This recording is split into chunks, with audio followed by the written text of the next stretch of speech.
Teman-teman wartawan bahwa pada tanggal 25 September kemarin sore pukul 18.20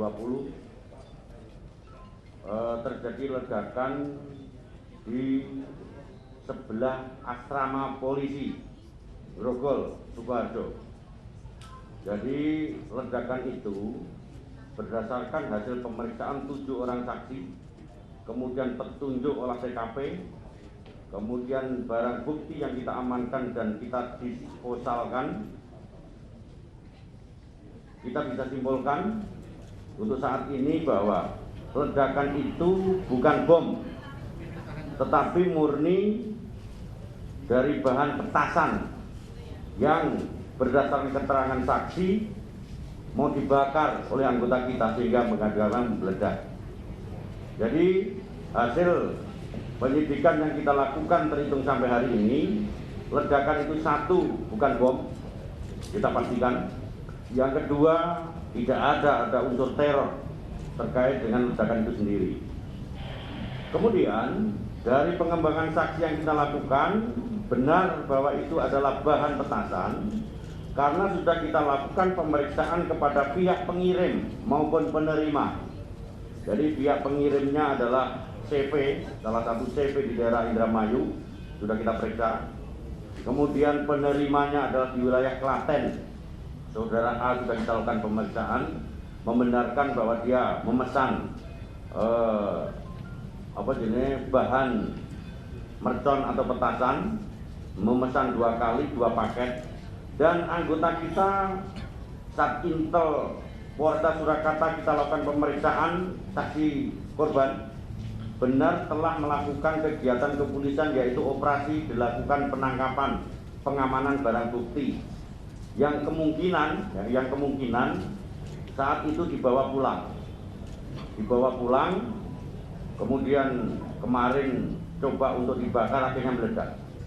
Jadi saya tegaskan di sini bahwa terkait dengan anggota yang mau memusnahkan kemudian menjadi korban, secara jelasnya nanti setelah yang bersangkutan sembuh baru ketahuan apakah itu ada unsur lalainya, apakah anggota itu ada salah prosedur dan lain sebagainya setelah anggota kita lakukan pemeriksaan karena yang bersangkutan sakit. Kemudian saya harapkan kepada masyarakat dan rekan-rekan wartawan tidak usah resah bahwa memang benar ledakan itu adalah bukan bom dan bukan teror. Yang ini semua situasi TKP saat ini sudah normal kembali, proses identifikasi dari inafis maupun lapor dan lain sebagainya sudah selesai dan tidak ada kejadian menonjol wilayah Sukoharjo. Termasuk masyarakat sekitar juga sudah melaksanakan kegiatan aktivitas biasa. Itu yang pertama. Kemudian yang kedua, ini perlu saya tunjukkan bahwa benar bahwa itu adalah bahan petasan.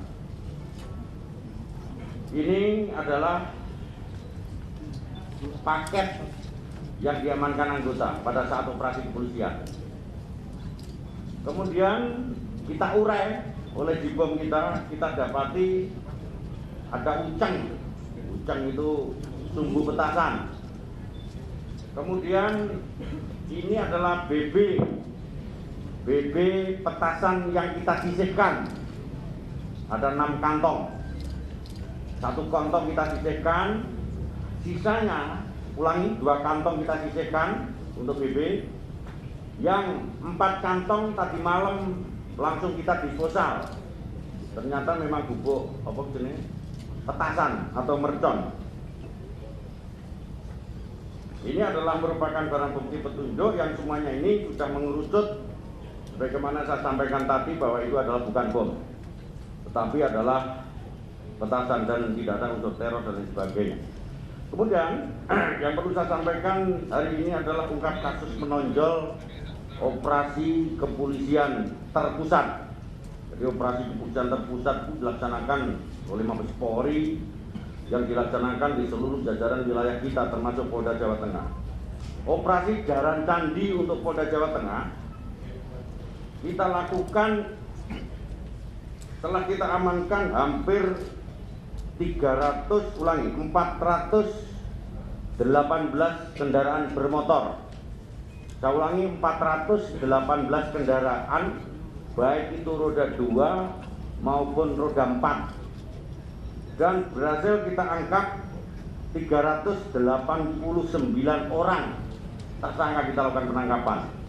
Ini di seluruh jajaran, baik itu di Polres, Polsek maupun Polda, melakukan kegiatan namanya operasi Jaran Candi. Dari beberapa pelaku ya, pencurian kendaraan bermotor 332 kasus, kemudian pencurian ternak ada 6 kasus, pencurian barang berharga 72 kasus, perampasan kendaraan bermotor 3 kasus.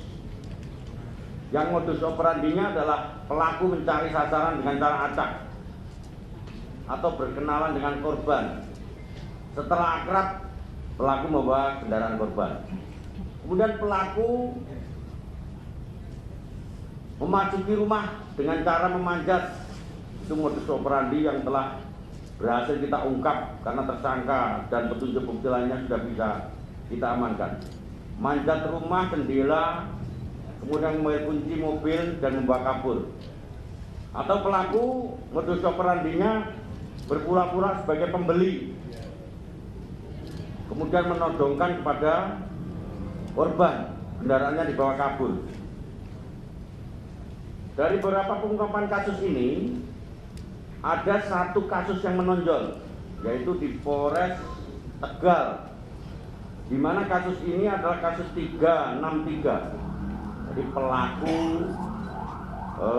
spesialis ATM yang sudah merambah di beberapa Polda. Di Polda Jawa Tengah itu ada 4 TKP, Polda Jatim 1 TKP, Polda Jabar 3 TKP, kerugian 1,8 M.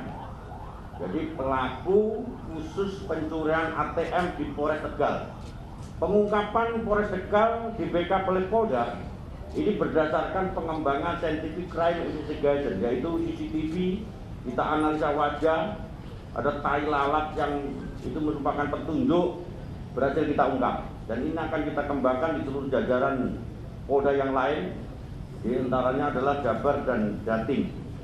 Kemudian kasus menonjol yang lain, di daerah Kudus ada pelaku terkait dengan pencurian kendaraan yang melibatkan keluarga. Jadi yang nyuri itu anaknya, kemudian yang 480 itu tantenya, ulangi, Kebumen. Jadi yang nyuri itu anaknya, kemudian yang nadah, yang beli itu omnya. Tapi Polda Jawa Tengah mengambil inisiatif untuk kita lakukan restorasi justice para pihak dan kita selesaikan. Ini adalah suatu bentuk penegakan hukum Polri dalam rangka memberikan rasa keadilan kepada masyarakat kita. Dan hari ini dari 418 kendaraan, sebagian masyarakat akan kita panggil untuk kita berikan kepada yang berhak terkait kendaraan yang bersangkutan. Tidak dipungut biaya. Kemudian saya harapkan kepada masyarakat terkait dengan kendaraan bermotor untuk selalu waspada dan hati-hati, terutama pengamanan kendaraan, pengamanan diri dan lain sebagainya. Sehingga hal ini akan minimal membantu pihak kepolisian agar terkait dengan ramal wilayah kita upaya preventif dari pelaku. Khusus untuk jajaran Polda Jawa Tengah tidak kita tolerir pada reserse kita untuk ramal kita untuk mengungkap, tidak pandang bulu untuk membersihkan para pelaku, sehingga wilayah kita ditakuti pada pelaku-pelaku kejahatan khususnya ramal wilayah kita. Demikian rekan wartawan. Assalamualaikum warahmatullahi wabarakatuh. Ada yang tanya nggak?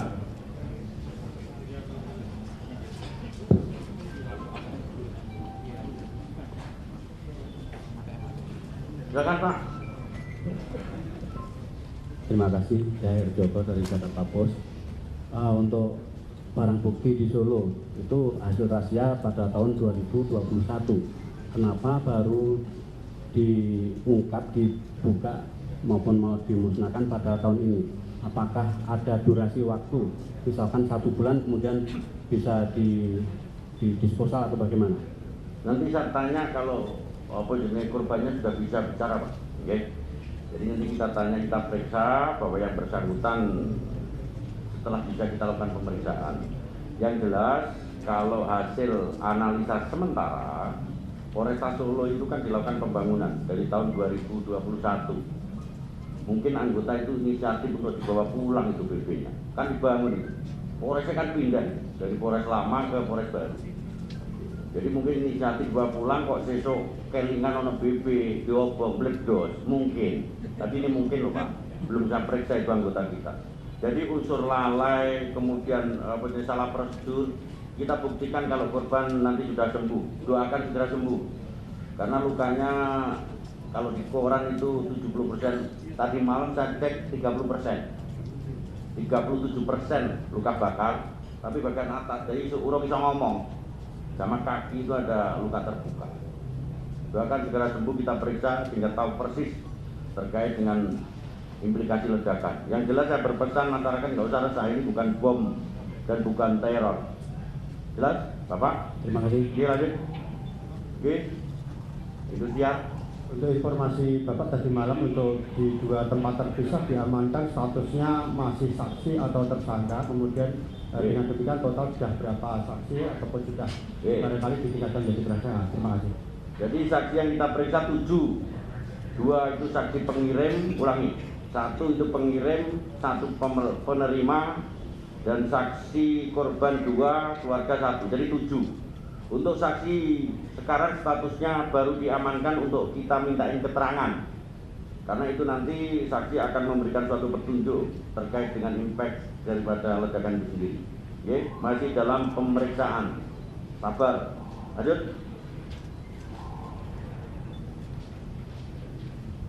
Halo? Nah, untuk ATM itu pelakunya komplotan atau seperti apa? Enggak, dengar, kasih halo. Bapak dan dari RRI Semarang, mohon izin untuk ATM itu pelakunya sendiri atau komplotan tadi? ATM ya? ATM 4 orang. Jadi ATM itu 4 orang. Hasil penelusuran CCTV berhasil kita ungkap pelakunya. Di tempat kita ada 4 TKP, semuanya ATM. Kemudian di Jawa Barat 3 TKP, kemudian di Jawa Timur 1 TKP. Oleh karena itu saya himbau kepada masyarakat, apabila akan mengambil uang di bank maupun di ATM dan lain sebagainya, meskipun Dalmas anggota kita sudah kita habis untuk di wilayah perbankan, jangan segan-segan untuk minta tolong, minta bantuan Polri untuk melakukan pengamanan. Kita lakukan amanan 1 kali 24 jam khusus untuk perbankan. Okay. Para pelaku cara membobol ATM seperti apa ini? Gimana? Untuk modus pelaku ini membobol ATM dengan cara seperti apa? Dengan las, dilinggis, ono sing diganjel, macam-macam. Nanti masalah teknisnya nggak usah tak samain kamu, ditiru sampai wong liya dan digawe lho kita terang. Itu rahasia taktis teknis polisi, nggak usah ditanyakan. Nek perlu tanya ke ruangan saya. Ya lagi. Ya. Oke, monggo. Dan izin untuk kondisi korban ledakan di asrama saat ini gimana, sadar atau seperti apa? Sekarang lagi ditidurkan, jadi ditidurkan di ICU jam 1:30 tadi malam saya masih di sana. Kemudian kondisinya sudah dioperasi ya, yang luka itu sudah dioperasi kakinya, sudah disambung lagi, ditidurkan karena luka bakar itu 30% bagian atas termasuk wajah. Ini yang mungkin untuk segera recovery. Tapi belum sadar kan ditidurkan. Oke? Cukup? Dan mohon izin satu lagi dan untuk perkembangan penyelidikan kasus ASN seperti apa? Benda itu kan? Masih dalam rangka penyelidikan. Baru kita periksa saksi-saksi. Dan belum kita rilis karena masih belum mengarah kepada tersangka. Nanti kalau sudah kita rilis. Oke? Cukup ya? Oke.